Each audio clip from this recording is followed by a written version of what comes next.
Good morning, everyone. I'm Stuart Smith, Director of Crime Operations, State Crime Command. I'm joined this morning by my US colleague, Eric Alders from the Drug Enforcement Administration, who obviously the DEA played a significant part in the operation, or the operational phase that concluded yesterday. I'm here to discuss the arrest of three Sydney men who were involved in a conspiracy to import 450 kilograms of isophenamide and further a conspiracy to import 300 kilograms of cocaine. 12 months ago, Strike Force Connaught 2 commenced operations, and they were greatly enhanced, the Organised Crime Squad, by our partner agencies, Australian Criminal Intelligence Commission, the New South Wales Crime Commission, the Australian Federal Police, and certainly our US associates. That Strike Force investigation undertook the investigation with tenacity and patience, and as a result of intelligence, we worked with partner agencies to conduct a seizure in Panama itself. With the assistance of the US DEA, obviously Panama authorities and supervised by Australian Federal Police officers, 313 kilograms of isophenamide was seized from a container. Further inquiries and investigations were undertaken, and obviously our partner agencies played a big part, and as a result, yesterday at 11 a.m, two individuals, two males aged 64 and 60, were arrested attending a storage facility at Alexandra. As a result of that arrest, soon after, members of the Tactical Operations Unit also arrested a 37-year-old Coogee man, and the three individuals remain in custody. That then initiated the next phase of the operation, and we carried out search warrants at Zetland, Lilyfield, Coogee Regents Park. From those search warrants in Zetland, we recovered $419,000 in cash, and we arrested a 25-year-old female who was charged with dealing the proceeds of the crime. Further, we recovered $63,000 and obviously another 230 grams of isophenamide from the Strathfield residence.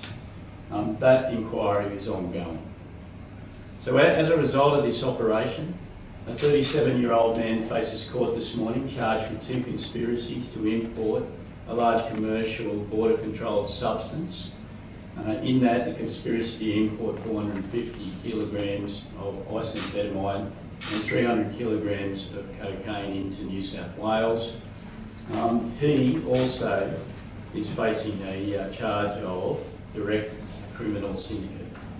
Additionally, the 60 and 64-year-old males have been charged with conspiracy to import large commercial quantities of border-controlled substances and participating in this syndicate.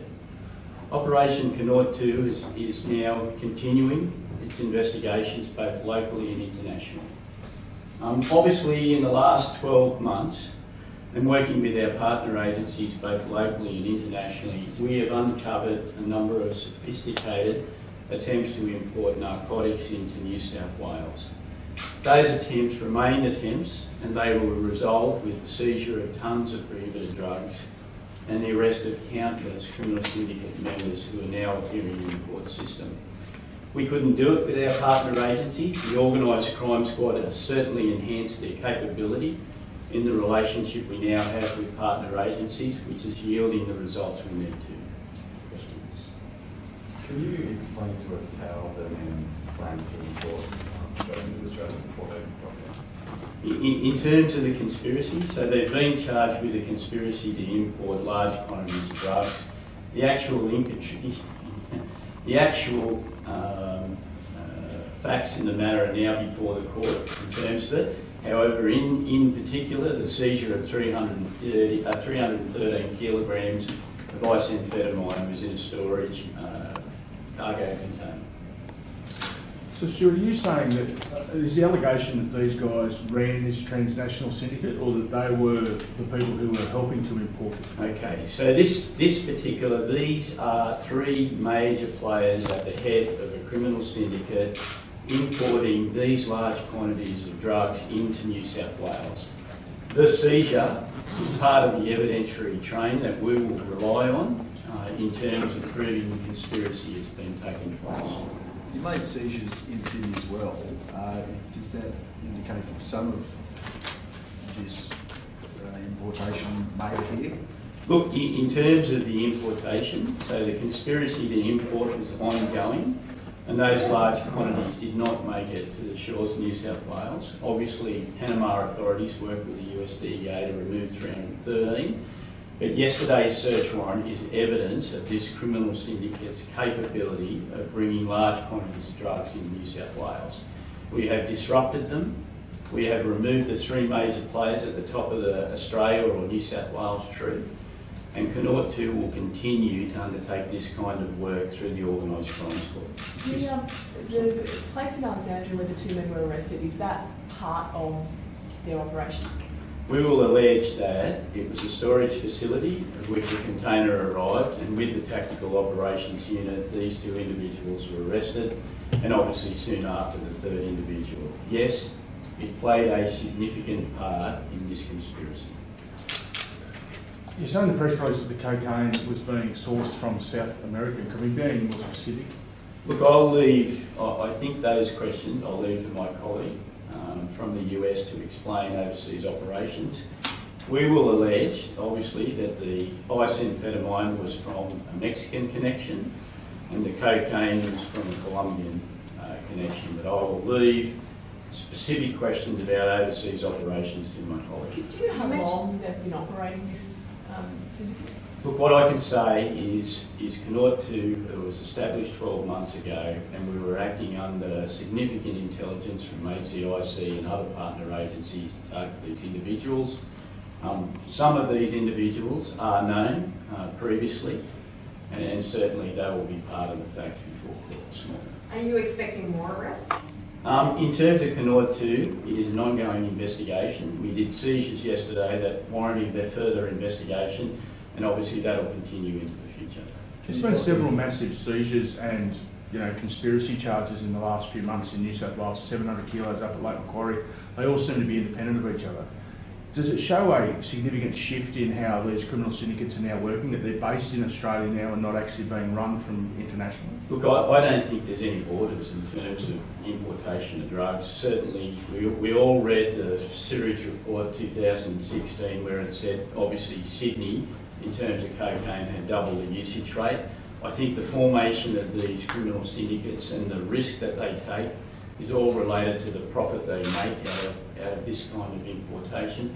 Obviously, you need to understand that the arrests yesterday will disrupt 750 kilos from arriving and being distributed around New South Wales. That is significant. The three men that were arrested, can you tell us anything more about them, their jobs or their relationship between the three? Look, we will allege that the three acted in connection, and we will certainly allege that the 37-year-old directed the activities of the syndicate. The rest is before court this morning. So I might just get my US colleague to Good morning, everyone. My name is Eric Baldus. I am the resident agent in charge of the Sydney Resident Office of the United States Drug Enforcement Administration. Eric, this is the largest single seizure of ice in history in Panama. Why Panama? Can you tell us what's significant about that location? Panama wasn't the point of destination for the methamphetamine. It was purely a transshipment point. So it was the largest seizure that they'd ever received in Panama. But it wasn't destined for Panama. It was destined for Australia. Have three guys in Australia managed to pull all this together? It's a huge amount of drugs. They have a lot of money, and now that money they're not going to get back. So, how do they? What did you observe in your investigation about how they got the money to do it and how they organised it? I think that would be a question best answered by my colleague as far as anything in Australia is concerned.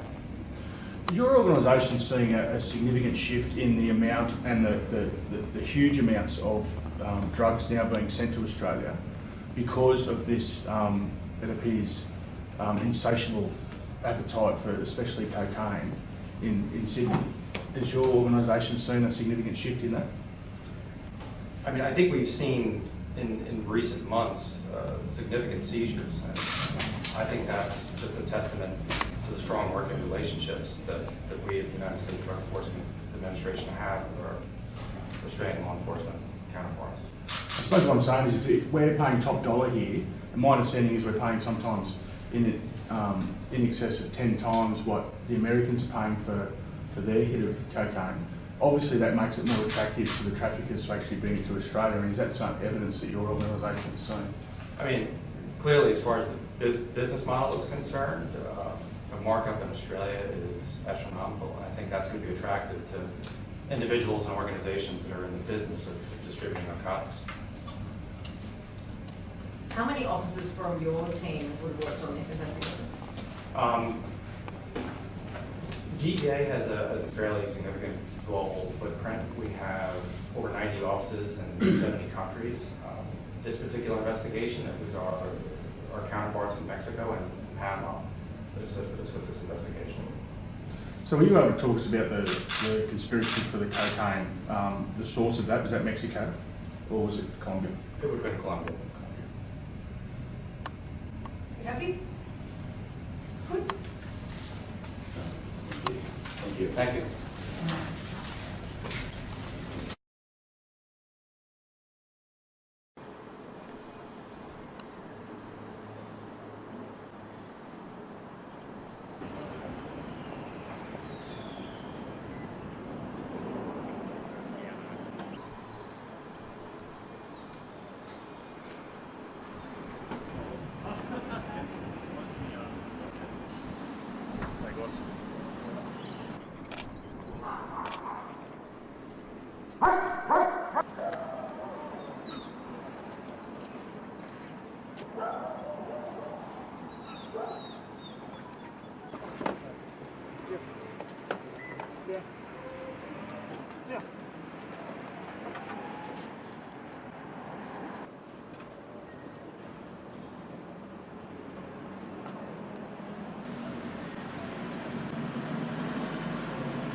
Just one second, mate.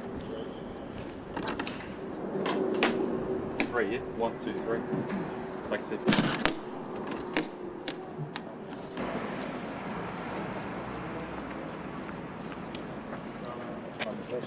On the first, slide that. Slide that. Slide that.